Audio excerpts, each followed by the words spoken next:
Bruxelles, c'est un bon million d'habitants qui doivent se déplacer, ainsi que des milliers de visiteurs et naveteurs quotidiens. C'est donc un grand défi en matière de mobilité, mais aussi de sécurité routière. Bruxelles Mobilité a lancé en juin et clôture ici en novembre des états généraux de la sécurité routière. C'est une démarche qui vise à mettre l'ensemble des acteurs de la sécurité routière à Bruxelles autour de la table pour trouver des pistes de réflexion, des idées afin d'améliorer notre plan d'action jusqu'en 2020.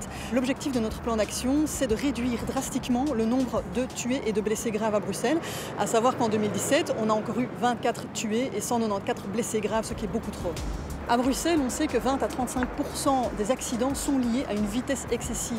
Comme elle est non seulement cause d'accident, mais aussi facteur aggravant des conséquences, la vitesse, c'est vraiment notre défi principal dans le cadre de notre plan d'action. Il y a beaucoup de choses mises en place au niveau répressif, que ce soit les radars fixes, radars lidar, mais aussi les nouveaux radars tronçons, comme au niveau du boulevard Léopold III. Mais on souhaite aussi travailler avec les citoyens, travailler avec les ASBL, pour que cette question de vitesse excessive devienne la préoccupation de tous.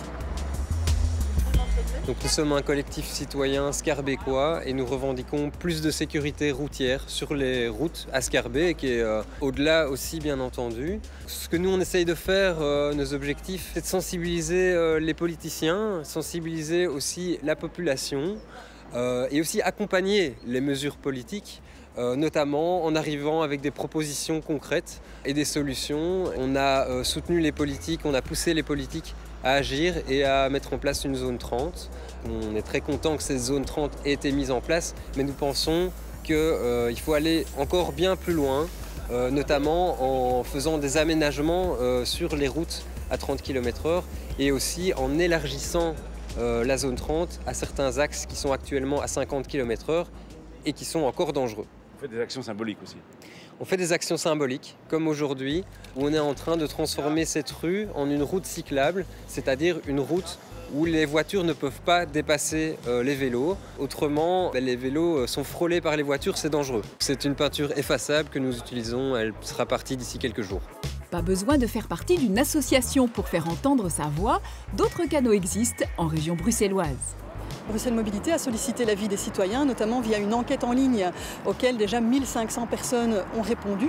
Donc l'idée, c'est vraiment d'avoir des avis, des idées sur la sécurité routière à Bruxelles, sur ce qu'il faut mettre en œuvre. N'hésitez pas à nous rejoindre sur notre site bienenroute.brussels ou sur notre page Facebook. Bien en route, c'est vraiment notre slogan en matière de sécurité routière aujourd'hui à Bruxelles qui se veut inclusif. La mobilité et la sécurité routière, c'est l'affaire de tous. Des citoyens qui se mobilisent et des autorités qui acceptent de dialoguer avec eux, ce sont là de bons ingrédients pour améliorer la sécurité routière, tant à Bruxelles qu'ailleurs. Où doivent circuler les utilisateurs d'engins de déplacement? Si vous utilisez une trottinette ou des rollers par exemple, vous devez changer de comportement en fonction de votre vitesse. Ainsi, si vous ne dépassez pas l'allure du pas, vous devez vous comporter comme un piéton, ce qui veut notamment dire utiliser en priorité les trottoirs et traverser sur les passages pour piétons. Mais si vous roulez plus vite qu'à l'allure du pas, vous êtes alors assimilé à un cycliste et vous devez utiliser en priorité les pistes cyclables et si nécessaire la chaussée, comme n'importe quel cycliste. À la semaine prochaine et d'ici là, bonne route!